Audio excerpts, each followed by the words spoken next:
get students more engaged with the student union. And I think that my manifesto outlines this very clearly on how I want to do this.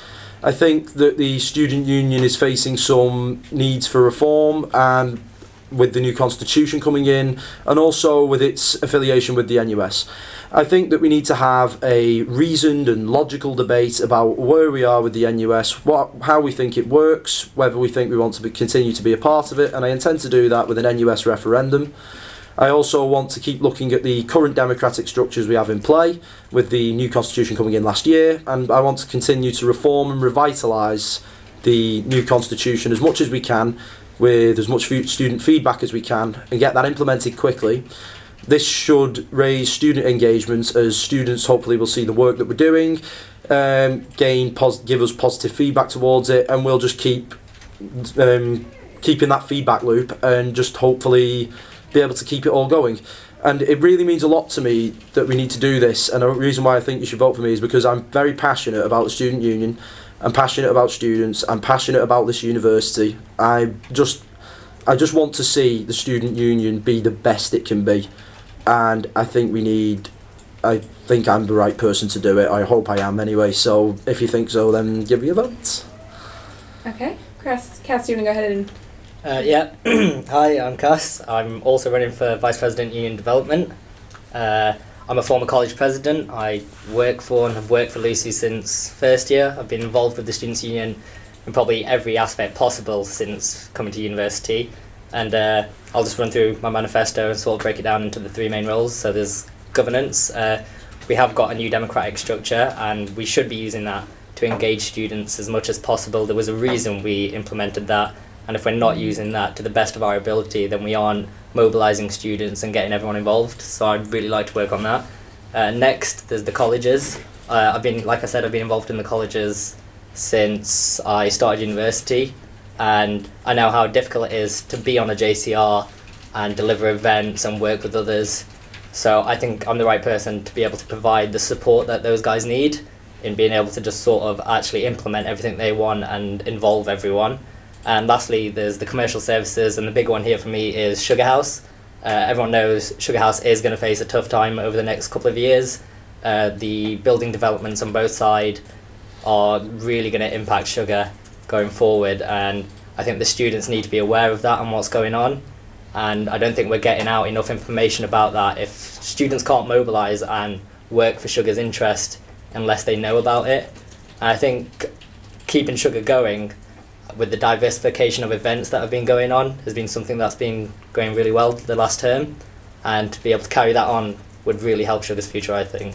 And I think just everything I've run through, I think I'm the best candidate for the job. I've got the right qualifications, and I don't think there's anyone better out there than me. Okay.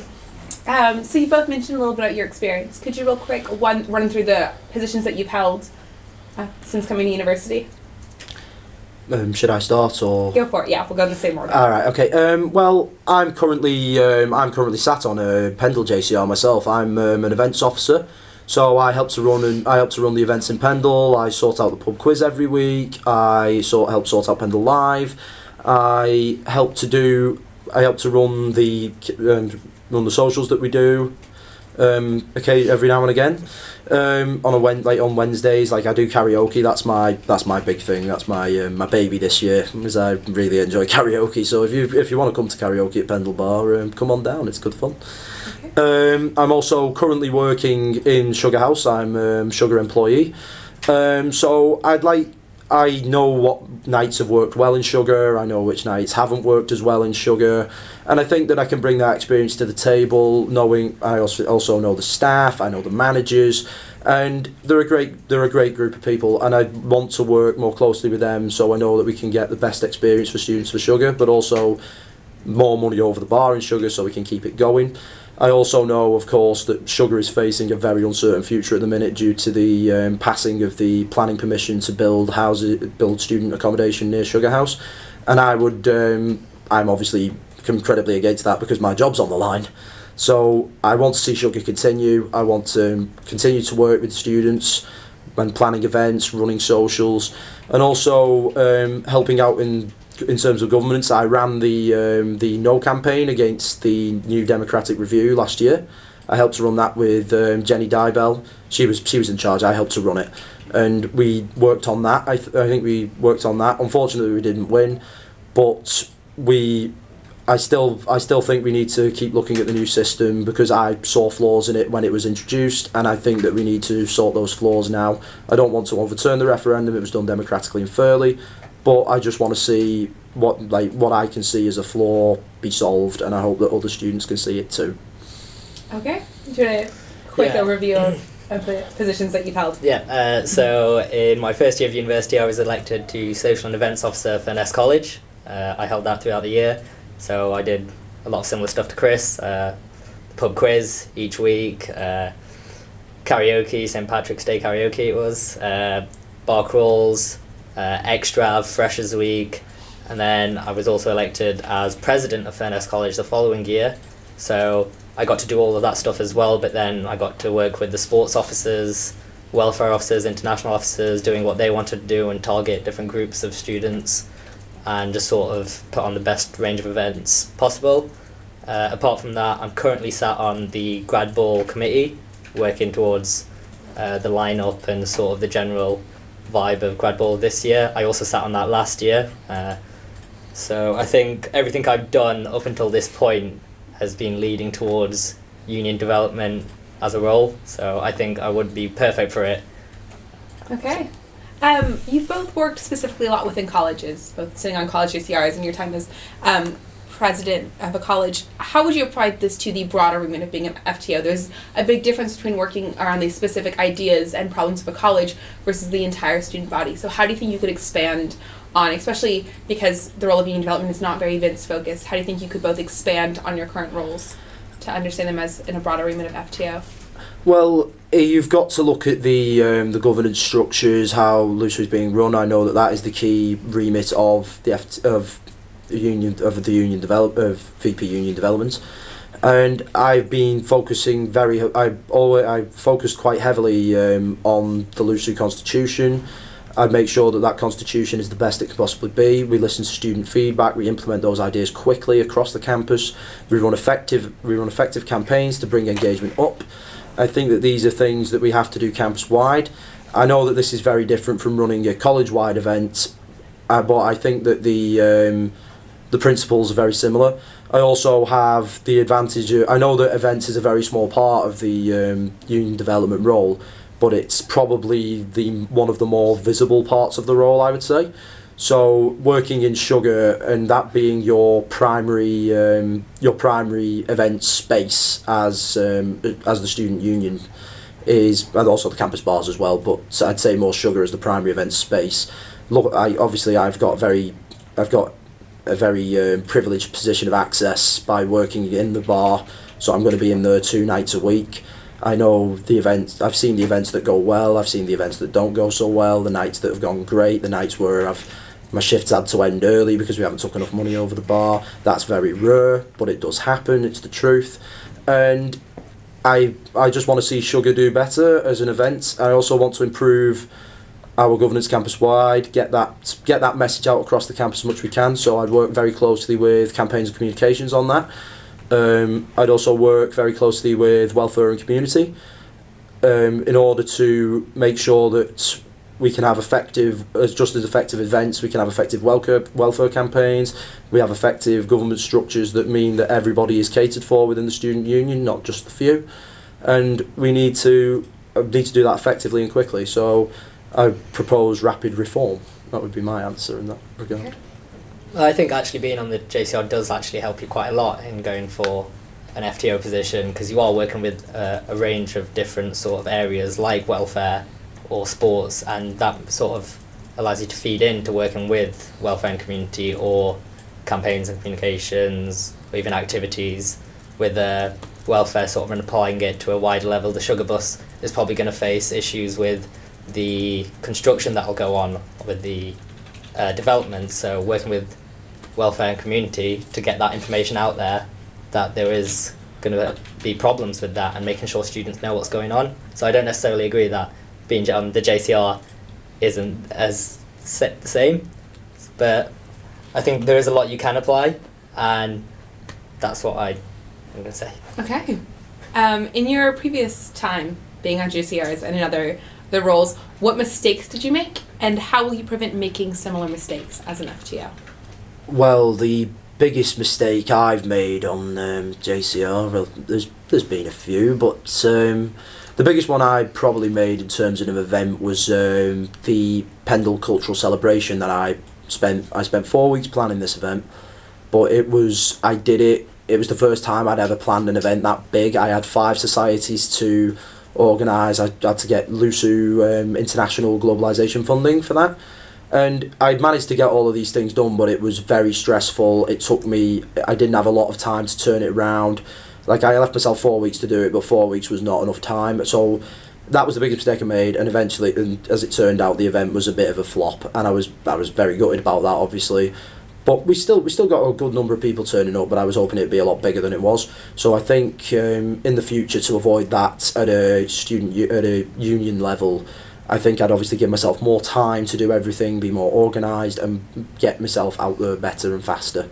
So that's what I think. Anyway. On a follow-up question of that, there is very little time in LUSU. Everything, there's a fast turnaround and very fast demand. Quick. So we say you give yourself more time. How do you think that would work in a full-time officer role? Well, if I've learned anything over being at university for 3 years, probably the hardest thing to learn as a university student is how to manage your time effectively and making sure you're getting everything done and how much you can take on, how much you can't take on, learning how to do all of these things, quite quickly. So I'm currently sat on JCR. I'm currently a 3rd year. I'm currently working at Sugar. As you can imagine, I don't have a lot of time just to be mucking about or having a rest, which is quite stressful, I will admit.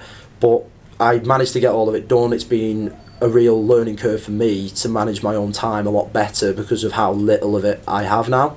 So I think that I'd be very effective as a part of the FTO team, because I already have that time management skill in place, and I'd be able to keep myself more organised and more on the point, I think, if I was in the role. Kaz, biggest mistake and how you won't make it again?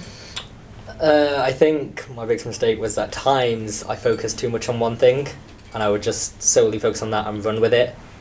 So I think that's why when deciding to run for an FTO position, and whilst people did say, why aren't you running for president, I think that's why I chose union development, because I could focus on the things I was good at as president, college president, and sort of be the best there rather than trying to be a general leader. Okay. So getting into broader issues that FTOs face. Sorry. What are your thoughts on the higher education and research bill, and how do you think LUSU should address these kinds of national issues? Just to clarify, the higher education and research bill it's not the teaching excellence framework, is it, or is it all mixed together with that, the office for students as well?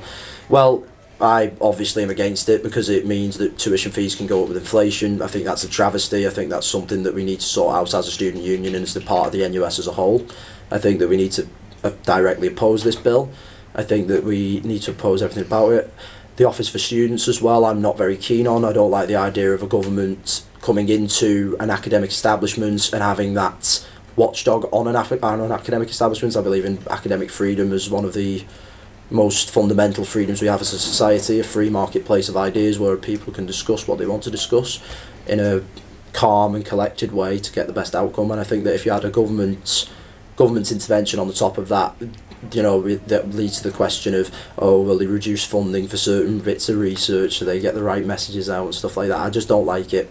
So I want this bill. I do not want this bill at all. I think that we need to refocus on the bill. I think we need to protest it, and I think we need to try and change it as much as it can, because it could mean, that universities would change very, very significantly when it becomes implemented, and it scares me. I think we need to seriously change it, and things need to change. Okay. Kaz, what do you think of the HE research bill, and how do you think LUSU should handle it? Likewise, completely against it. I think the biggest thing with this is that last term the union organised busloads down to London to go down and get involved in the protest, but very few people actually went, and I think that was I think that the fault there was that no one actually asked the students if they wanted to go. no one told the students what was going on, so there was a huge lack of awareness on that. Even now, probably there's still a fair bit of misunderstanding and a lack of understanding of what's going on with the higher education research bill. So if we're not getting the right information out there, like I know in the last couple of weeks we have had leaflets and stuff, but it's too little too late, I guess. Like everything happened last term and we weren't getting the information out, and then fees went up, and first years who are studying right now, they're now going to have to pay more next year, and everything was just a bit slow in movement. So. Okay, so what are practical actions that you think the Students' Union can take against this? It's a government bill, there isn't much editing we can do. So how do we engage students? How do we push for change on issues similar to this? Well, I think we need to take the fights to the campuses. I think that the Chancellor and the Vice Chancellor and all the high-ups within the university, I think that when they see students protesting in London, they have, it's not in the face, it's not at the front door. It's not like we're trying to break the door down, or we're not trying to, they can't see it for what it is. But I think if you got 1,000 students outside the Vice Chancellor's front door or the university house, or we protested on campus more effectively, I think that they'd have to prick their ears up and have a serious look and think and be like, well, this might cause us some issues in the future, because students won't stand for it. And at the end of the day, we're the lifeblood of the university. If the students start to go because they're putting the fees up, what are they going to do then? So I think what we need to do is take the fight to them, and I think we need to take the fight on the campus level as well as the government level. Okay. So that would be my advice. What should we do? I think it goes back to that lack of awareness and sort of getting that information out there. If we go back to when fees were first put up to £9,000 and the amount of sort of mobilisation and uproar there was then, I mean, this is still an increase. We're still just as mad, and there's no reason we shouldn't be mobilising the same. But it is that no one really knows. No one knows enough about the bill or the Teaching Excellence Framework, and we're not getting that information out there to students. And like, if I was elected, I would love to work with the Campaigns and Communications Officer to be able to formulate a great sort of whole sort of campaign on that, and getting that information out there to be able to work on mobilising students. Okay, one of the issues that the Students' Union faced, not only with this issue but with others such as the NSS boycott, was that they felt it was unfair to form a decision and then push that agenda on students. This specifically came up in regards to the HE bill, is that they wanted to pass on information and get students more knowledgeable of the HE bill so they can make their own decisions and their own actions. Do you think that informing students to make their own decisions is a valid campaign strategy for the Students' Union? I think this is the best way to do it, because it gets student engaged at the ground level and doesn't look like somebody's just talking down at them saying, oh, boycott this, or don't sign this, or protest with us. Now, fair enough, I do believe that you need to take the first step and take that action, but I think that you've got to make sure students are involved at the ground level so that they feel like they're getting a say in what they want to protest and what they don't want to protest. This comes in actually to the first policy on my manifesto, which is the NUS referendum. We'll talk about the NUS in just a bit. I just want to plug it quickly. It's just a conversation. All I want is a conversation about it, a general, nuanced conversation where students know what they're getting, why it might not be working as well as it is, and I think that's the best way to do it, because it gets students involved at a campaign level. And I think we should have done this for the HE research bill, and I think we should also do it for fee rises. So you're suggesting that we run a referendum every time the Students' Union wants to make a decision? Not necessarily. I'm like, just educate people, just let them know what they're maybe I wouldn't say so though. I'd say have more general meetings, maybe like looser general meetings, and advertise them better, and bring those issues to those meetings. Those issues are discussed at annual general meetings. I know. So how do we get more students to engage? Because the idea of running a information campaign rather than a we're going to protest campaign is to get more students to make their own decisions and plan from there. So you both said that we need our Students' Union to take a solid stance, essentially formally protest, or whether that involves standing outside University House or not. How do we balance that with letting students make their own decisions? Me or Either of sorry, you. I feel like I'm in tough Yeah, no, phrases. of course, I'll just answer firstly. No, I think informing the students is the best way. You can't tell students what to do. That would be the worst thing, because then we'll just fight back against the Students' Union. I think sort of talking about general meetings and stuff, it's about placing them at the right time and advertising them right. I mean, the first one last term was placed on a Wednesday evening when every books team had just played games and then wanted to relax and go out. Those are the students that are engaged in the Students' Union in one way in sports, and they're more likely to engage in another way. If we can sort of place events at the right time and then get the information out through our own student media where people are already engaged, then that's probably the best way. Okay.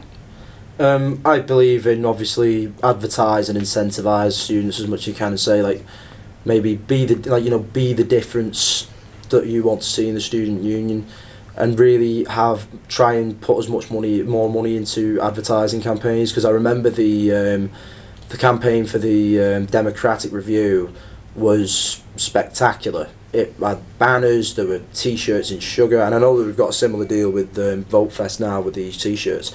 I mean, not every general meeting, obviously, but I think that more could be done to get the general meeting out there and share it more. Because encourage JCRs maybe to keep sharing the event with the students. Because I think that the JCRs are pretty much the first point of contact. Encourage societies to try and share the events with students. Try and just share as much as we can with the amount of student union and communications that we've got. I think that we need to just keep sharing the events. Make sure that people have the date quite early on. Because I remember the first advertisement I saw for the AGM in first term, that I believe, what was it, 40 people, something around there, turned up for that one? It was quite small, yes. Yeah, I remember the time and date for that came out, I think it was the Monday before, and I thought that was a very short turnaround to get a lot of people to that event when they've already made quite a lot of plans. I mean, not the Monday before, not Monday week 3, so 9 days. I think that's a lot of. I think that's quite a short turnaround. So the way that I would try and do it is maybe give it an extra bit of time for advertising, make sure that people have the dates in their heads, really try and big it up as much as we can as an event, and just advertise more effectively. That's okay. This leads quite well into something that you both talk about in your manifestos, and that's increasing student engagement. You both talk quite a bit about voting, as elections are under the job of union development, but as a whole, student engagement is some of those flash words that we use to get people to listen, and are great in manifestos, but are lacking in some substance as far as actual planning. So at the very beginning of all of this, Chris, you specifically mentioned using feedback as a strategy for student engagement. This is something that the union does. There's a broad number of ways that students feedback. There's the ideas board on the website. There's all of that. How do you think that feedback can be used in a different way to broaden student engagement? Well, I think it's a case more of seeing, students want to see their idea. Obviously, the whole point of the student union is students to get their ideas across and implemented at a big scale. So when I say feedback, I mean not just the idea making it to student judiciary and then a small post about it on the website maybe, and then it gets implemented. I don't think that gives you as much exposure as what students may want to see. So, be loud and be proud about it, I would say, and just if somebody has an idea that it gets through the student judiciary, instead of a small post on the website, make it a big post all over the page and just say this is what the student judiciary have passed, and give a small list of everything that we've passed. Maybe a couple of posters perhaps around the campus with saying maybe a student jury board, say in the we've got the boards on the walls, haven't we? There's one near Filed, I know, and there's one near the top of near the square maybe, and we could have a board saying your student union has made these decisions, and these decisions have been implemented, and that way students get that in your face, get that in your face look at the ideas that are coming through, and that way students can see what we're doing more effectively. And I think then they'd be this has really worked. I've come up with an idea and it's gone well, and then they'll tell two friends and they'll inspire other people to try and do it, and they'll be like, you know what, I'm going to go in there with my idea because I want to see my idea on that board and I want to try and get it. I really want to try and get it implemented because I think it'll make a real difference. And I think that if you have that and you have that exposure in advertising, when your student engagement will shoot up. I think also though occasionally you need a campaign that will capture the imagination of students. And I know that my idea of an NUS referendum is, I know it's controversial. I know it's controversial. I haven't done it on purpose. I think it's a conversation that needs to be had. But I think that a lot of other students are thinking along very similar lines. So if you get a big campaign like that, like saying, oh, we're going to do an NUS referendum, that captures people and it makes them think and gets them engaged, and that's what I think you need, and making sure that those decisions, whatever they may be, are carried out effectively and quickly. Okay. A lot of what comes under student engagement also falls under governance, and you both talk in your manifestos about the new democratic structures, which does tie in with student juries, of course. We'll start on this side. Could you talk a little bit about how well you think the democratic structures are working, or what changes you think we need to make to make them work better? I wouldn't say they're not working, but I think there is a lack of awareness since implementing those structures. I know there was that huge push on getting them in, but since that there really hasn't been anything around it. It seems like everyone else has just sort of forgotten. I guess the ideas board is one of the big sections which we need to be utilising. I don't think enough people know about that at all. I think it's just sort of one of those things which you ignore when you're on the website, but if you know about it, you're more likely to go on it, put something on there, and then at least that's it, it's in the system, someone can pick it up, and it can be discussed then, and you can have that discussion. So if we aren't telling students what they can do, then they can't get involved like that. Okay. I agree with Cass. I don't think that enough people know about the new things that are being implemented. I think that we need to advertise more effectively and also make the processes and what goes on more transparent, because I think the ideas board is not being utilised correctly. I think that needs to be advertised more. But I think also the student juries should be more transparent in the way they operate. What do you mean by that? Well, the way I mean by that is, all we know is that 18 students get chosen at random, they go in a room, and then decisions come out of that room. What I would say is maybe giving people access to, like, maybe not watch, but, maybe watch over the room so we know what's going on, and isn't just 18 random, it's not just 18 random individuals that could be plucked out of thin air, because I know that this was one of my major concerns when they said it was going to be a student jury system of 18 random selected people, because I felt that this power, that this doesn't really have much of a check on power, and it could be used for something else without the transparency in place to do it. And I think that we need that transparency there in how the student union executive and also the student juries operate. Okay, those work quite differently. So the student union executive, or LUSU exec, meets every other week to discuss specifically the ideas that come to the ideas board. And the minutes from those meetings are posted online. I know. Is that not transparent enough, or what changes do you think need to be made? Well, there? I would say make the student union executive. I know it's a closed meeting, isn't it? It is. To my knowledge. Well, why don't we make that transparent like LUSU Council used to be? Let people sit in on the meetings. Don't we go back to an old system where things didn't really work? Well, it's not necessarily. It would still operate in exactly the same way. It would just be that we could sit in and watch and see what was going on. Did anyone really go to union council then? No, but I have an idea about this. Okay. I think perhaps maybe record the meeting or live stream it or something like that, and people can see then what's going on, and they'll watch it, and people might find it interesting. I went to a few LUSU Council meetings back in the day, and I really enjoyed it, and I found it quite interesting. And I saw what my student union was doing, and I was like, get in there, people are actually doing something. So I think that maybe we should open that up and maybe expand our opportunities. Like, we have easy live streaming technology and capability. We have that so easily. Like I've been doing it on my phone. I've done 2 Facebook live streams with a click of a button. Okay, That's but how all does we that need. solve student engagement? is so one or two people would show up to union council, and one of the reasons union council was dissolved was students weren't engaging, cross-campus officers weren't engaging. One of the advantages of Lucy Exec is it is a much smaller group of students. How does making it live streamed actually engage more students in democratic structures? Because the students, I'd say this is an unintended consequence of the democratic review, but by reducing the number of CCOs down and roles available for election, and also the number of roles students can get involved in that way, I think it's an unintended consequence that it feels almost like the student union executive is making the decisions for everybody else and nobody else gets a say. But I think that's the point of representative democracy, is you vote for everyone who sits on Lucy Council. But or Lucy Exec. Is it not true though that we live in a representative democracy in the UK, but people can sit in the upper galleries of the part of Parliament? This is true. And I believe that maybe our upper gallery could be a live stream style event, because people will be able to see the people that are representing them in action, see if they're doing their jobs effectively and well and representing the views of the people that voted for them. And I think that it's just a matter of giving students more access to that. I think that's the thing that would get student engagement up, because they'd see the people that they voted for.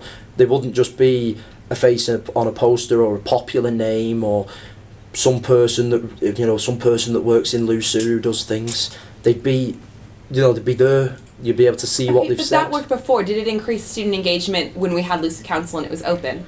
I would say not, but I think that we need to look at the new. Obviously not. I know that Lucy Council was poorly attended. I know that by people viewing, but I still think that even though I don't think that the right answer to poor student engagement when people won't come to these meetings is just to say we're going to scrap it all together and just make it a closed small space. I don't think that's the answer. I think that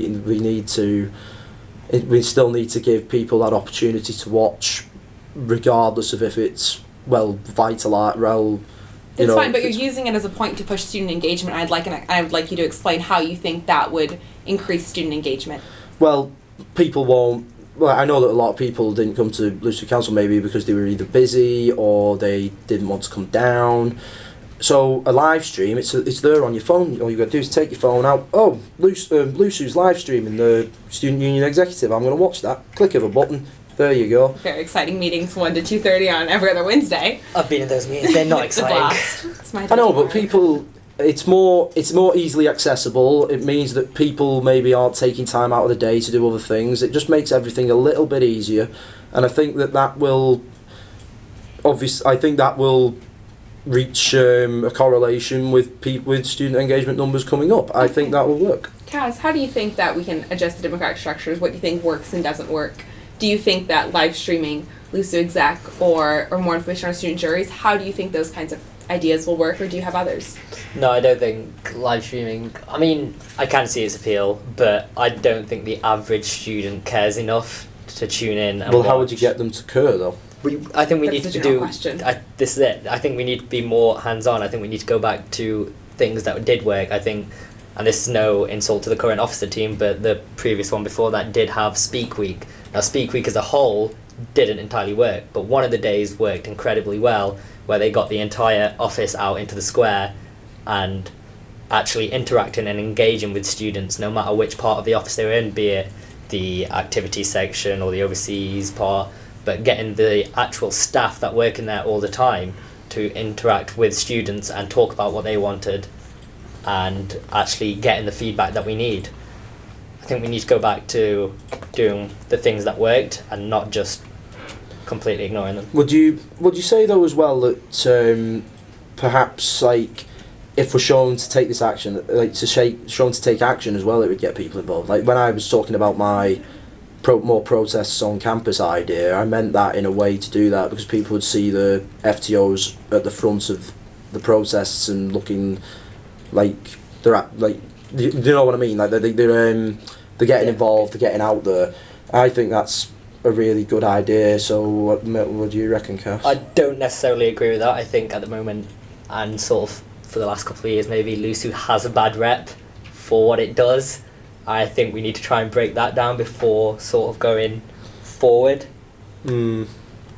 one of the tricks is not all students don't agree, essentially. And one of the reasons that oftentimes in the past couple of years, different LUSU execs have decided to not openly protest. We saw the majority of the FTOs not engage on protests that have happened this year on campus, is because their job is to represent all students. So one of the conflicts there is not all students dislike the HE bill. Not all students want to boycott the NSS. Those are issues that FTOs must, when they take a side, they are actively isolating some students. How do you think they should deal with that if your solution is protests? Sorry,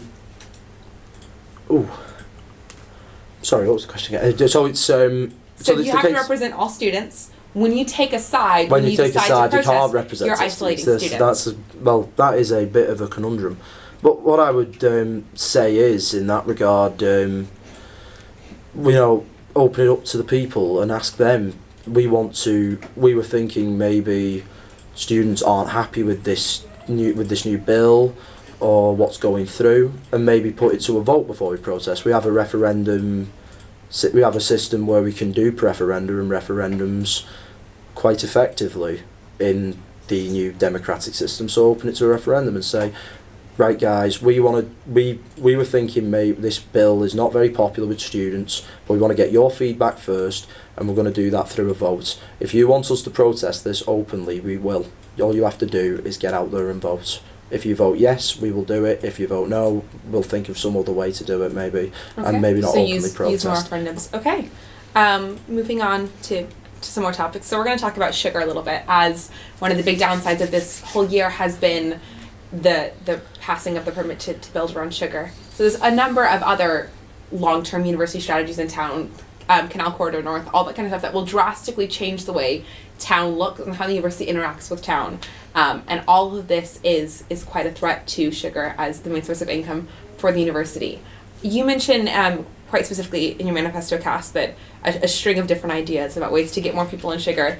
But when it comes to looking at the future and the future of sugar as a commercial entity, what do you think the union can actually do at this point? I think Sugar House doesn't necessarily need to be constantly about a nightclub and going out. I think in the past what Sugar's done quite well is putting on events during the day, like Laser Quest.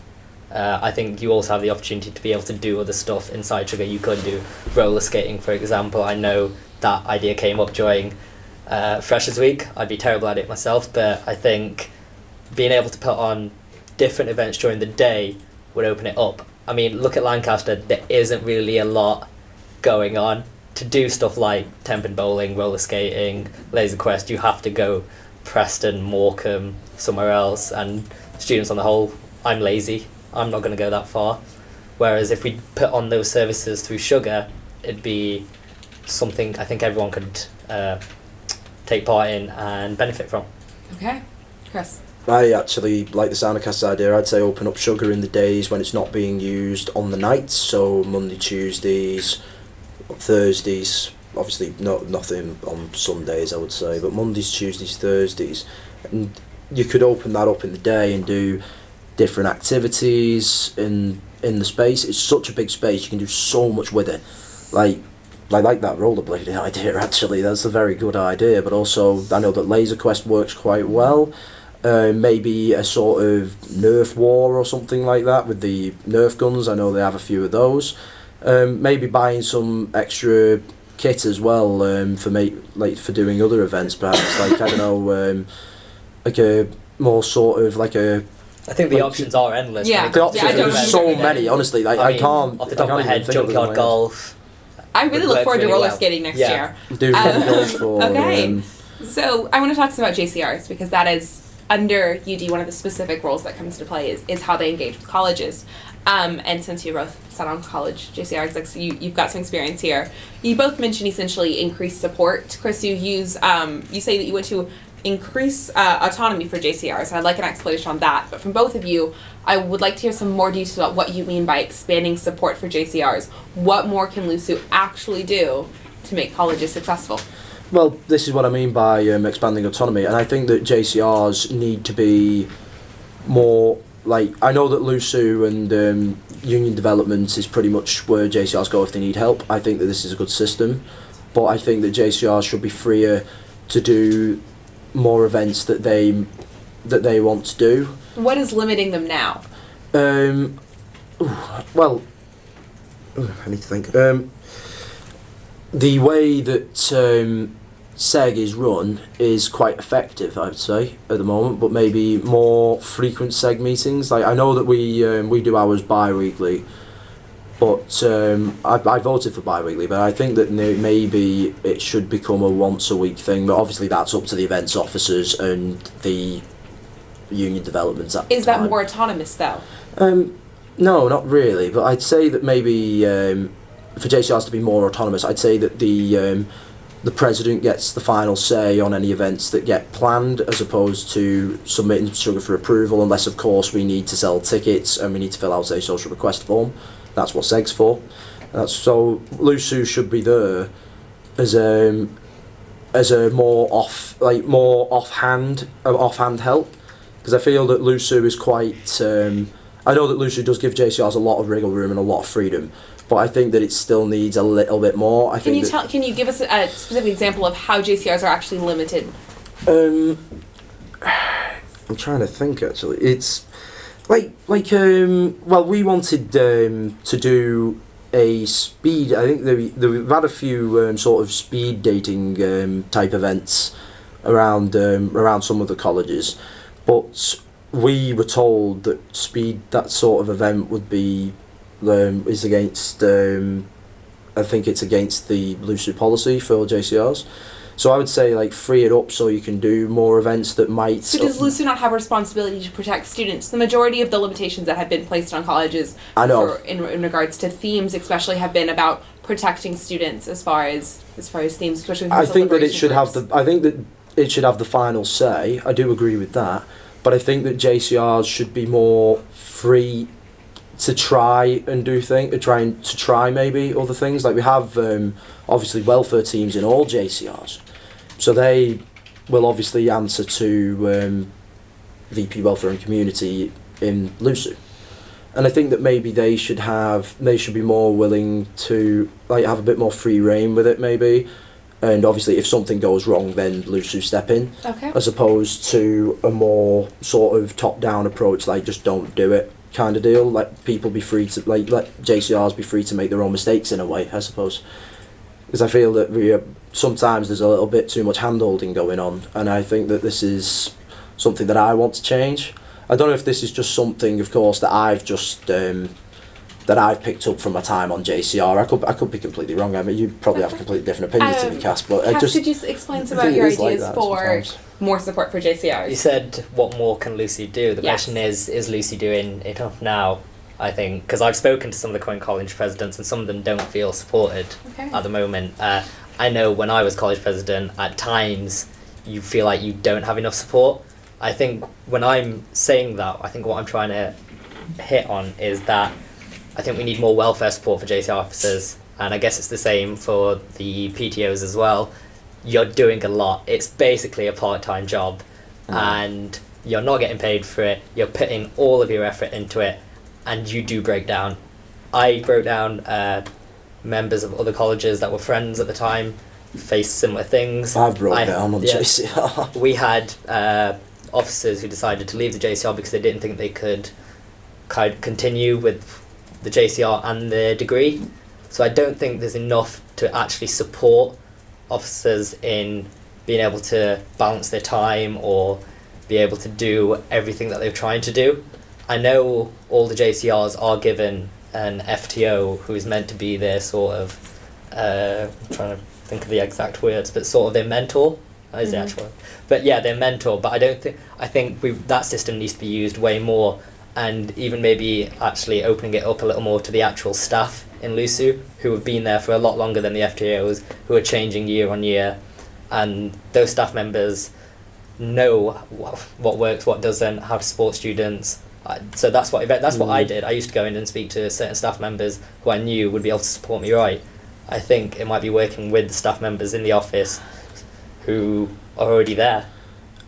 Okay. I kind of agree with you on that, actually, Cass. I agree that I think that JCRs do need more support in terms of welfare of JCR executive members and stuff like that. I think I do completely agree with that. When I say more autonomy, I mean in the operation. I don't mean in terms of in terms of stress levels and how much they've got to do. I just want to make that very clear. That's Okay. all. So we're almost out of time, so I'm going to end with one last big question. So, Chris, in your manifesto, you call for a referendum on the NUS. So I'd like you to both explain a little bit about your views on the NUS and how you think Lucy should engage with them. We'll start with Cass, since it's in your manifesto. All right. The NUS, that's a big question. I think the NUS to the average student is nothing more than a discount card. Most people, they don't know, they don't care about what the NUS is doing on a wider sort of national level. Sort of talking about an NUS referendum, I think it is an important conversation, but I think we're arriving to the party late there. I think NUS referendums were very popular last year when Malia was elected, and universities up and down the country decided to hold referendums. A few left, but I think right now, I don't think it's the right time now to be discussing it again. Okay, Chris. Well, personally, I agree with you on that one, Cass. The NUS to the average student is nothing more than a blue discount card, or a purple one, if in the case of Lucy, obviously. They actually aren't interchangeable. I know they are. No, they are. I know. I bought both. I got really badly But caught. the purple one is specific to Lancaster. But Separate notes of purple cards. We'll go. No, I'm we'll kidding, I'm We'll kidding. discuss it off camera later. I mean, by the NUS one, the purple one was really good. But what was I going to say? Yeah. But I know a lot of students don't know how much the NUS actually does at the national level, at the international level, in terms of supporting students and making their time at university as good as it can be. However, I do still think that this conversation needs to occur. I know what I know what you're saying, Cass. What is the benefit of this conversation and this vote, though? For the sake of student democracy and making sure people get the say, because it's just something that's baffled me. Like you say that obviously it's not the right time now because all the referendums happened last year. But why haven't we had one? Because there hasn't been a push for one on campus. So my question is why it's such a strong point. You've got 3 main points in your manifesto, and this is one of them.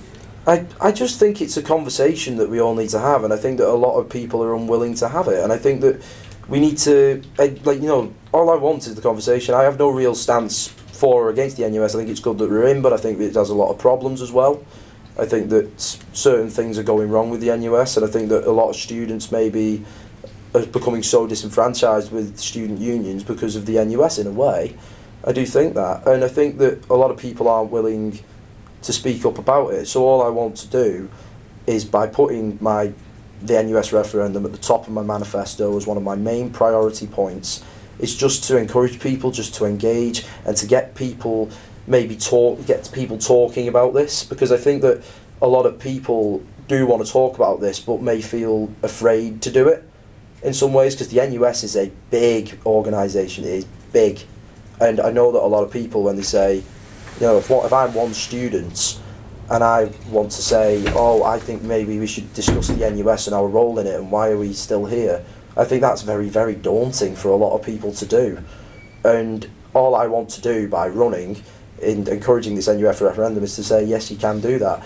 And I think the reason why we haven't had one yet is because a lot of people are very daunted by the concept of an NUS referendum on this campus and on other places too. How would Lucy balance that with the fact that if we just affiliated from the NUS, in short, the way that we buy products for sugar is extremely discounted through our NUS membership, and that allows us to have the profit margin that funds both the union, specifically society.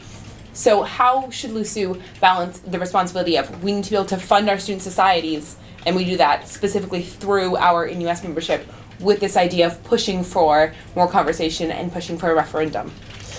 Well, I knew you were going to ask this actually, because I know that this is some of the good that the NUS does, but I think that there are a number of problems as well, because I think that I've always thought of the first priority of the NUS as standing up for students and stopping fees from getting higher. And let's be honest, since 2010 we've had two fee rises now in 7 years, and it just makes me question if that's the primary goal of the NUS, and we are paying 35,000. We think we paid £35,000 this year. Rounded up, yes. Roundabouts to be in this organisation. I know it gets you good. It helps fund the societies. I know it helps keep sugar drinks prices down. I do know this. But I think that this conversation, there's a bigger conversation here, and I think that while these are two very important factors in this conversation, I think we need to seriously consider our position at the same time, because obviously it's not doing its main role. I know that it does a lot of other good, but all I want to do is just make sure we are making the right decision. Okay, we've got a question from the audience from our former lovely. VP Education, Ben Harper. What positive? I know people who listen. It's always Lucio. I can't believe he's watching. I know. Hi, Ben. What positive services do you think the NUS offers Lucio? So excluding the discount for sugar, what are some of the positive services, or what benefits do we get from the NUS? Well, discount cards, obviously. I think everyone loves that. I know. I started open with a bit of levity. But also it obviously encourages solidarity between student unions. It gives you something tangible there that student unions can all get behind, and that means we can push more effectively against government and stop it from doing what it needs to do. That is obviously a benefit. I know it isn't working 100% right now, I get that, but it is the main priority of the NUS. It also gives us access to cloud. It also gives us access to benefiting the student experience through by giving student unions. I'm trying to think of the word now. Like IT help. Like I know that Union Cloud was just introduced. I know that the new website is based on the NUS. It helps student unions to govern itself. It gives them a model. I know that the Democratic Review, I think the model we have now, is very similar to the NUS model, I believe, in the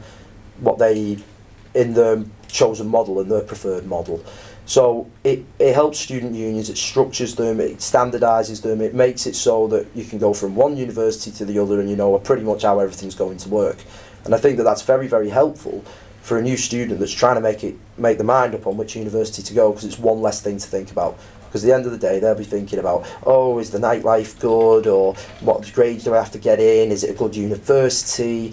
But they don't have to think, what's the student union like, how effective is it, how does it make it different from everything else?